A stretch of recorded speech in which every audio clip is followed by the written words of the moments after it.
তো বন্ধুরা দেখো, এখানে আমি বেগুন পোড়া বানাচ্ছি। তোমরা কে কে বেগুন পোড়া খেতে ভালোবাসো অবশ্যই জানাবে। আমি তো বেগুন পোড়া খেতে খুবই ভালোবাসি, আমার বর কর্তামশাইও খুব ভালোবাসে। রুটি দিয়েও খাওয়া যায়, ভাত দিয়েও খাওয়া যায়, মুড়ি দিয়েও এই বেগুন পোড়া খাওয়া যায়। শীতকালে বেশি ভালো লাগে, সারা বছরই বানানো যায়, শীতকালে বেশি ভালো লাগে। ধনেপাতাটাও পাওয়া যায়, ধনেপাতাটা সারা বছরই পাওয়া যায়, শীতকালে একটু দাম কম হয়। আর সাথে একটা টমেটো, এই যে সাথে একটা টমেটো পুড়িয়ে নিয়েছি। আর বেগুনটাকে অর্ধেক করে ভালো করে ধুয়ে নিয়ে অর্ধেক করে তেল মাখিয়ে বেগুনটাকে পুড়িয়ে নিচ্ছি, বেগুনের গায়ে তেল মাখিয়ে পুড়িয়ে নিয়েছি। এক কোয়া রসুন কুচিয়ে দিয়েছি, কাঁচা লঙ্কা, পেঁয়াজ, ধনেপাতা দিয়েছি। আর খোসাগুলোকে এখানে ছাড়িয়ে নিয়েছি, দেখে নাও। বেগুনটাকে আমি আলাদা পাত্রে ছাড়িয়েছিলাম, আর এখানে বড় পাত্রে নিয়ে নিয়েছি। নুন আর সর্ষের তেল আর পেঁয়াজ, কাঁচা লঙ্কা আর রসুন সবই দেওয়া আছে। বেগুন পোড়াটাকে আমি ভালো করে মেখে নেব, এই মাখাটাই হলো আসল। দুটো বেগুন তুলেছি, দেখো দুটো বেগুনের কত খোসা বেরিয়েছে, দেখেছো? খোসাটাকেও তো ভালো করে ছাড়াতে হবে না।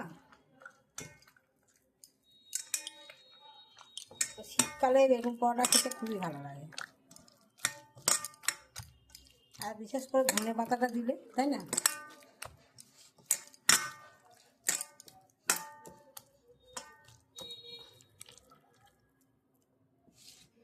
দেখো, আর যারা চিনি খেতে ভালোবাসো তারা একটু চিনি দিতে পারো, আর যারা চিনি খাও না তারা চিনি ব্যবহার করবে না। আমি চিনি দিইনি, আমি ওই যা বললাম ওইগুলোই দিয়েছি, কাঁচা লঙ্কা, রসুন, ধনেপাতা আর নুন আর সর্ষের তেল আর বেগুন পোড়া, টমেটো পোড়া দিয়ে একসাথে মেখে বেগুন পোড়া বানাচ্ছি। তোমাদেরকে আগেও বললাম এই কথা, এখনও বললাম।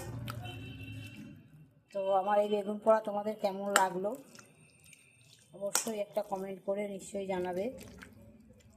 আর যারা নতুন বন্ধু আমাকে জানিও তোমরা এই বেগুন পোড়া খেতে ভালোবাসো কি না। তোমাদের সবাইকে অনেক অনেক শুভেচ্ছা রইল, ভালোবাসা রইল। সবাই ভালো থেকো, সুস্থ থেকো, ঠিক আছে? অনেক অনেক শুভ কামনা রইল তোমাদের জন্য।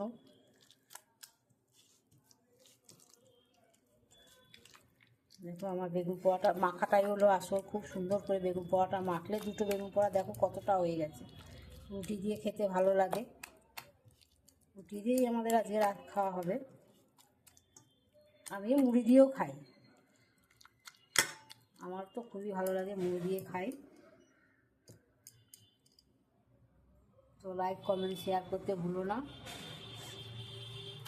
আবার পরের ভিডিওতে দেখা হবে। টাটা।